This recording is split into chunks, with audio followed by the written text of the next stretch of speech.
ஸ்தோத்திரம். தேவனுக்கு மகிமை உண்டாவதாக. ஆண்டவரும் இரட்சகருமான இயேசு கிறிஸ்துவின் நாமத்தில் உங்கள் யாவருக்கும் என் அன்பின் வாழ்த்துக்களை தெரிவித்துக் கொள்கிறேன். தேவனின் வார்த்தை வெளிப்படும் நேரம். தேவ செய்தியின் தலைப்பு, எப்பொழுது மறு உத்தரவு கொடுப்பார். என் அன்பு சகோதரனே, சகோதரியே, இந்த நாள்ல கூட பாருங்க, ஆண்டவர் எப்பொழுது நமக்கு மறு உத்தரவு கொடுப்பார் என்பதை குறித்து நம்ம ஒரு சில காரியங்கள் நம்ம இன்றைக்கு பார்க்க போகிறோம். அநேக நேரங்கள் நம்ம என்ன பண்றோம், ஜெபிக்கிறோம். ஜெபிச்சுட்டு என்ன பண்ணோம், நம்ம விண்ணப்பங்கள் எல்லாம் என்ன பண்ணோம், தேவனுக்கு தெரியப்படுத்திட்டு கடகடகடன்னு என்ன பண்றோம், ஒரு சில ஜெபங்களை எடுத்துட்டு என்ன பண்றோம், கடந்து வந்துருவோம். இப்ப பாருங்க, கொஞ்ச நேரம் நம்ம என்ன பண்ணோம், தேவ சமூகத்துல ஜெபிச்சுட்டு கொஞ்ச நேரம் உக்காந்து ஆண்டவர் என் கூட என்ன பேச போறாருன்னு சொல்லிட்டு என்ன பண்ணோம், வேதாகமத்தை எடுத்து வாசிச்சு நம்ம என்ன பண்ணோம், அதுல இருக்கிற காரியங்களை கொஞ்ச நேரம் தியானிக்கும் பொழுது தேவன் நமக்கு ஒரு சில காரியங்களை பேசி கொண்டிருப்பார். அதுதான் தேவன் நமக்கு மறு உத்தரவு கொடுப்பது. இப்பொழுது நம்ம கிட்ட ஒருத்தவங்க ஒரு காரியங்களை கேட்கிறாங்கன்னு வச்சுக்கோங்களேன். இப்போ ஒரு அட்ரஸ் கேட்கிறவங்களுக்கு நம்ம என்ன பண்ணுவோம், அந்த அட்ரஸ்க்கு என்ன பண்ணுவோம், சரியான ஒரு பதிலை சொல்லி அனுப்புவோம். அதே போலதான் நாம் ஒரு ஜெபிக்கிறோம் என்று சொன்னால், அது தேவ சமூகத்துல மறு உத்தரவு பெற்றுக்கொள்வதற்கு தேவன் நமக்கு என்ன காரியங்களை சொல்வார் என்பதை நாம் என்ன பண்ணுவோம், கொஞ்ச நேரம் உட்கார்ந்து கொஞ்ச நேரம் அவருடைய வார்த்தைக்கு நம்ம செவி கொடுக்கக்கூடியவர்களா இருக்க வேண்டும். ஹல்லேலூயா. ஆகவேதான் வேதாகமத்தில் ஒரு வசனத்தை எடுத்து வாசிப்போம். சங்கீதங்களின் புஸ்தகம் 38ஆம் அதிகாரம் 15ஆம் வசனத்தை நாம் வாசிப்போம். கர்த்தாவே, உமக்கு காத்திருக்கிறேன், என் தேவனாகிய ஆண்டவரே, நீர் மறு உத்தரவு கொடுப்பீர். ஹல்லேலூயா. இங்க சொல்றாரு தாவீது, ரொம்ப அழகா சொல்றாரு, கர்த்தாவே, உமக்கு காத்திருக்கிறேன், நீங்க என்ன பண்ணுவீங்க, எனக்கு மறு உத்தரவு கொடுப்பீங்க. ஹல்லேலூயா. அப்போ எப்பொழுது தேவன் ஒரு மனுஷனுக்கு மறு உத்தரவு கொடுப்பார் என்று சொன்னால், இங்க சொல்றாரு, கர்த்தாவே, உமக்கு காத்திருக்கிறேன். எப்பொழுது ஒரு மனுஷன் காத்து கொண்டு இருக்கிறானோ, இப்ப பாருங்க, ஒருத்தர்கிட்ட போயிட்டு நீங்க உதவி கேட்க போறீங்கன்னு சொன்னா, அந்த உதவிக்காக போனதும் என்ன பண்ண மாட்டாங்க, உடனே செஞ்சிட மாட்டாங்க. போனதும் கொஞ்ச நேரம் என்ன பண்ணணும், வெயிட் பண்ணணும். அது போல என்ன பண்ணும், கொஞ்ச நேரம் தேவ சமூகத்துல ஒரு காரியத்துக்காக ஜெபிக்கிறீங்கன்னு சொன்னா, அந்த காரியத்துக்கு பதில் கிடைப்பதற்கு நீங்க என்ன பண்ணும், கொஞ்ச நேரம் வெயிட் பண்ணணும். ஆகவேதான் தாவீது சொல்றாரு, கர்த்தாவே, உமக்கு காத்திருக்கிறேன், நீங்க என்ன பண்ணீங்க, எனக்கு மறு உத்தரவு கொடுப்பீங்க. ஆகவேதான் சங்கீதங்களின் புஸ்தகம் 40ஆம் அதிகாரம் 1ஆம் வசனம் வாசிக்கும் பொழுது, கர்த்தருக்காக பொறுமையுடன் காத்திருந்தேன், அவர் என்னிடமாய் சாய்ந்து என்ன பண்ணாராம், என் கூப்பிடுதலை கேட்டார். ஹல்லேலூயா. இப்ப பாருங்க, இங்க அழகா சொல்றாரு, கர்த்தருக்காக பொறுமையுடன் காத்திருந்தேன். எல்லா விண்ணப்பங்களையும் கடகடன்னு சொல்லிட்டு எப்போ ஜெபத்தை முடிப்போம், ஒரு செகண்ட்ல ஜெபத்தை முடிச்சு என்ன பண்ணோம், கடந்து போயிட்டே இருப்போம். அவர் என்ன பேச போறாரு, அவர் என்ன நமக்கு இப்ப நம்ம போயிட்டு தேவ சமூகத்துல ஒரு சில காரியங்களை கேட்டிருப்போம். அந்த காரியங்களுக்கு ஒரு பதில் கொடுக்கணும்ல, அந்த பதிலுக்காக நீங்க என்ன பண்ணும், பொறுமையாய் காத்திருக்க வேண்டும். ஹல்லேலூயா.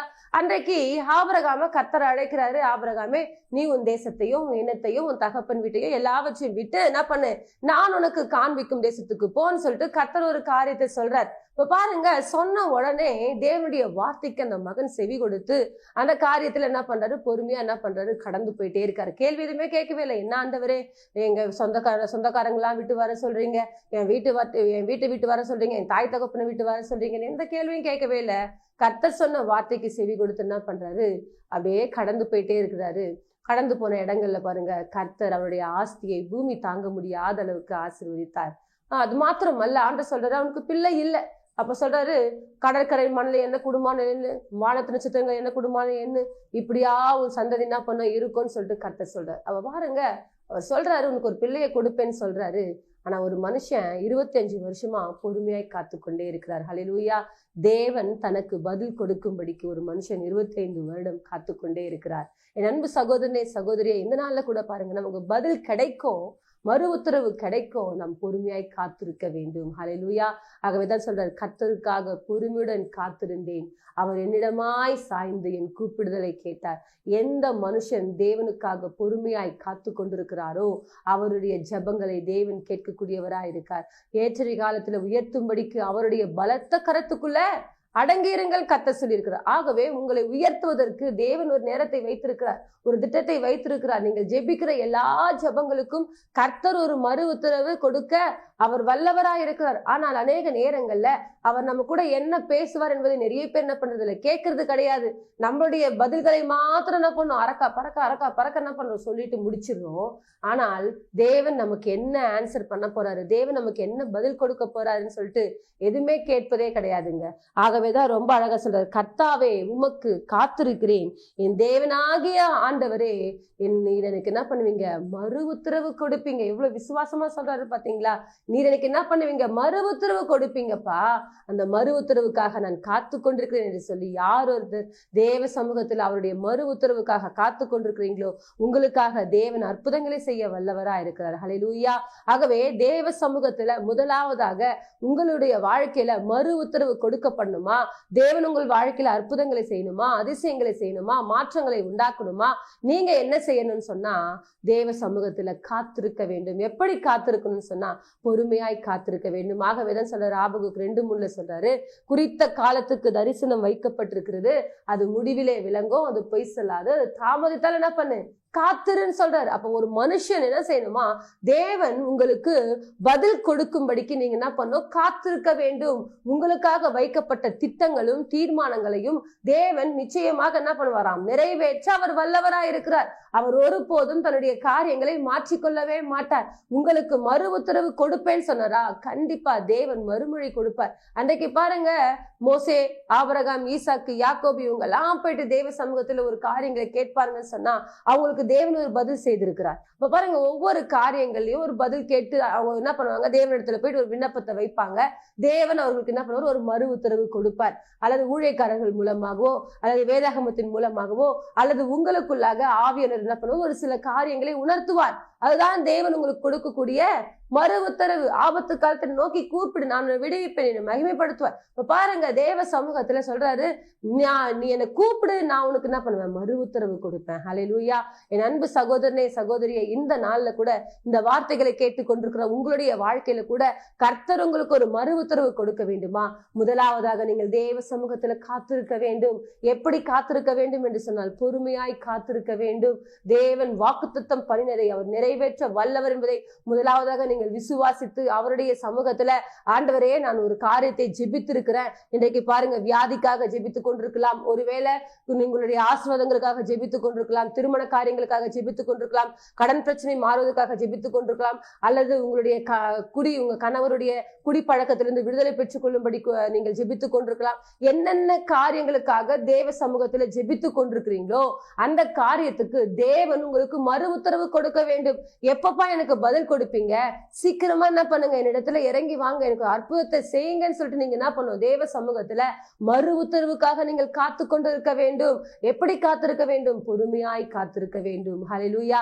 ஆகவே முதலாவதாக தேவன் உங்களுக்கு மறு உத்தரவு கொடுக்க வேண்டுமானால் நீங்கள் தேவ சமூகத்துல காத்திருக்கக்கூடியவர்களாய் இருக்க வேண்டும். இரண்டாவதாக ஒரு காரியத்தை எடுத்து வாசிப்போம். மீகாவின் புஸ்தகம் 7ஆம் அதிகாரம் 7ஆம் வசனத்தை நாம் வாசிக்கும் பொழுது, நானோ வென்றால் கர்த்தரை நோக்கி கொண்டு என் ரட்சிப்பின் தேவனுக்கு காத்திருப்பேன், என் தேவன் என்னை கேட்டருளுவார். ஹல்லேலூயா.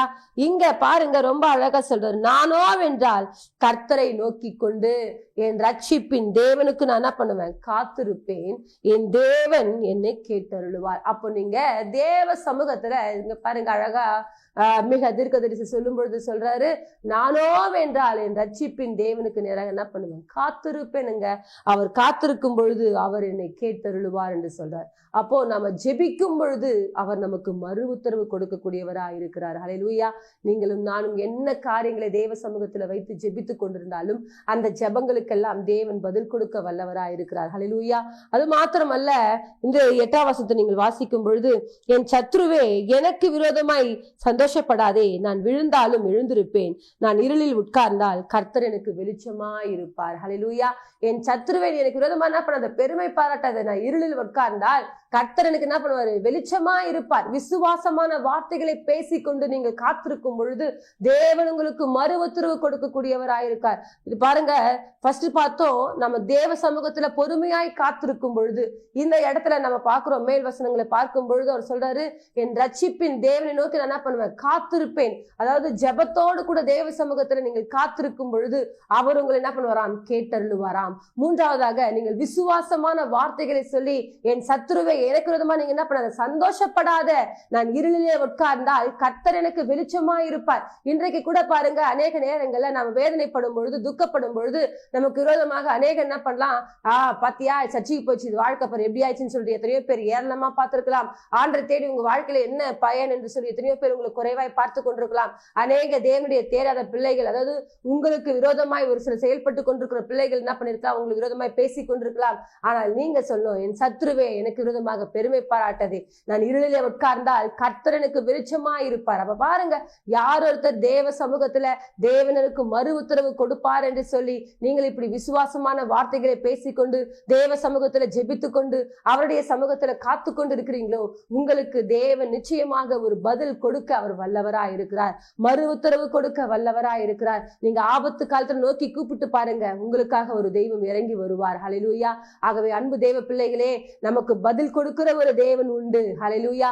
நீங்களும் நானும் ஆராதிக்கிற தேவன் அவர் ஜீவனுள்ளவரா இருக்கிறார். அவர் இன்றைக்கும் ஜீவிக்கிறவரா இருக்கிறார். அவர் நேற்றும் இன்றும் என்றும் மாறாதவரா இருக்கிறார். ஆகவே நாம் ஜெபித்தோம் என்று சொன்னால் நம்முடைய ஜெபங்களுக்கு தேவன் பதில் கொடுக்க வல்லவரா இருக்கிறார். அன்றைக்கு பாருங்க, யோனா மீனின் வயிற்றுக்குள்ளாக இருந்து என்ன பண்றாரு, கர்த்தரை நோக்கி, ஆண்டவரே துயரப்படுறப்பா எனக்கு ஒரு உதவி செய்யுங்கன்னு சொல்லிட்டு கர்த்தரை நோக்கி ஒரு விண்ணப்பம் பண்றாரு பாருங்க. அந்த பாதாள அந்த மாதிரி ஒரு இக்கட்டான சூழ்நிலைகள் இருந்து அந்த மகனுடைய ஜெபத்தை தேவன் கேட்டார். ஹல்லேலூயா. மூன்றாவது நாள் அந்த மீன் கக்கி போடும்படிக்கு கர்த்தர் கிருபை செய்தார். என் அன்பு தேவ பிள்ளைகளை, நீங்கள் எந்த இடத்துல இருந்தாலும் தேவனை நோக்கி கூப்பிட்டால் அவர் உங்களுக்கு பதில் கொடுக்க வல்லவரா இருக்கிறார். ஹல்லேலூயா. முதலாவதாக நீங்கள் காத்து கொண்டிருக்க வேண்டும். இரண்டாவதாக நீங்கள் ஜெபிக்கும் பொழுது தேவன் உங்களுக்கு பதில் கொடுப்பார். மூன்றாவதாக விசுவாசமான வார்த்தைகளை பேசி கொண்டிருக்கும் பொழுது கர்த்தர் கட்டாயம் உங்கள் ஜெபங்களை கேட்டு உங்களுக்கு பதில் கொடுக்க வல்லவரா இருக்கிறார். அது மாத்திரமல்ல, சங்கீதங்களின் புஸ்தகம் 91ஆம் அதிகாரம் 15ஆம் வசனத்தை நாம் வாசிக்கும் பொழுது, அவன் என்னை நோக்கி கூப்பிடுவான், நான் அவனுக்கு மறு உத்தரவு அருளி செய்வேன், ஆபத்தில் நானே அவனோடு இருந்து அவனை தப்புவித்து அவனை கனப்படுத்துவேன். ஹல்லேலூயா. இங்க ரொம்ப அழகா சொல்றாரு, அவனை நோக்கி கூப்பிடுவான், ஆபத்தில் நானே அவனோடு இருந்து அவனை தப்புவித்து அவனை கனப்படுத்துவேன். யார் ஒருத்தர் தேவனை நோக்கி கூப்பிடுறீங்களோ உங்களுக்கு தேவன் பதில் கொடுக்க வல்லவரா இருக்கிறார். ஹல்லேலூயா. பாருங்க, ஆபத்து காலத்தை நோக்கி கூப்பிடு, நீ அறியாதவங்க எட்டாதவங்க பெரிய காரியங்களை எனக்கு அறிவிப்பேன். அப்ப தேவன் அநேக இடங்களை சொல்றாரு, கூப்பிடு. இந்த இடத்துல நீங்க கூப்பிடும் பொழுது தேவன் உங்களுக்கு மறு உத்தரவு கொடுப்பார். நாமளே ஒரு மனுஷனை கூப்பிடும் பொழுது அவங்க நம்ம பதில் கொடுக்கும் பொழுது தேவன் அதை காட்டிலும் பெரியவர் அல்லவா? நாம் கூப்பிடும் பொழுது தேவன் பதில் கொடுக்க மாட்டாரா? அவர் தானங்க இந்த வார்த்தையை சொன்னாரு, ஆபத்து காலத்தை நோக்கி கூப்பிடு, அவன் நோக்கி கூப்பிடுவான், நான் அவனுக்கு என்ன பண்ணுவேன், மறு உத்தரவு கொடுப்பேன், ஆபத்தில் நானே அவனோடு இருந்து அவனை தப்புவிப்பேன் என்று கர்த்தர் சொல்றாரு. ஹல்லேலூயா. ஆகவே அன்பு தேவ பிள்ளைகளை, கர்த்தர் சொன்ன வார்த்தைக்கு நீங்கள் செவி கொடுத்து அந்த வார்த்தையின் பிரகாரமாய் நீங்கள் நடக்கும் பொழுது நிச்சயமாக தேவன் உங்களுக்கு மறு உத்தரவு கொடுக்க வல்லவரா இருக்கிறார். அது மாத்திரமல்ல, சங்கீதங்கள் புஸ்தகம் 86:7 நீங்கள் வாசிக்கும் பொழுது, நான் துயரப்படுகிற நாளில் உம்மை நோக்கி கூப்பிடுவேன், நீர் என்னை கேட்டருளுவீர். ஹல்லேலூயா. இங்க ரொம்ப அழகா சொல்ற 86:7, நான் துயரப்படுகிற நாளில் உம்மை நோக்கி கூப்பிடுவேன், நீர் என்னை கேட்டருளுவீர். ஹல்லேலூயா. உங்களுடைய வாழ்க்கையில நீங்கள் தேவ சமூகத்துல துயரங்கள் வரும் பொழுது, பிரச்சனைகள் வரும் பொழுது, பாடுகள் வரும் பொழுது நீங்கள் அவரை நோக்கி கூப்பிடுங்கள் என்று சொன்னால் அவர் உங்களுக்கு மறு உத்தரவு கொடுப்பாராம். ஹல்லேலூயா. ஆகவே இந்த நாள்ல கூட தேவன் நமக்கு மறு உத்தரவு கொடுக்க வேண்டுமானால் முதலாவதாக நம் தேவ சமூகத்துல பொறுமையாய் காத்திருக்க வேண்டும். இரண்டாவதாக நம் தேவனை நோக்கி ஜெபிக்கிறவர்களா இருக்க வேண்டும். மூன்றாவதாக நம் தேவ சமூகத்துல விசுவாசமான வார்த்தைகளை பேசிக் கொண்டிருக்க வேண்டும்.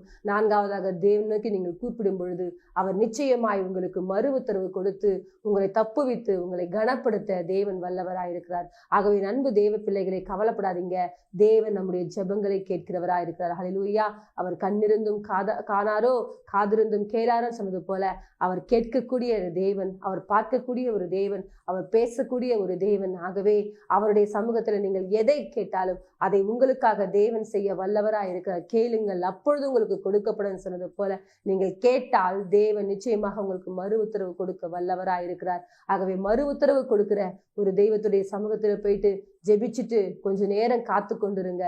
அவர் நிச்சயமாய் உங்களுக்கு மறு உத்தரவு கொடுத்து உங்களோட கூட இருந்து கர்த்தர் பெரிய காரியங்களை செய்வார். நாம் யாவரும் ஒரு சிறிய ஜெபத்தை ஏறெடுப்போம்.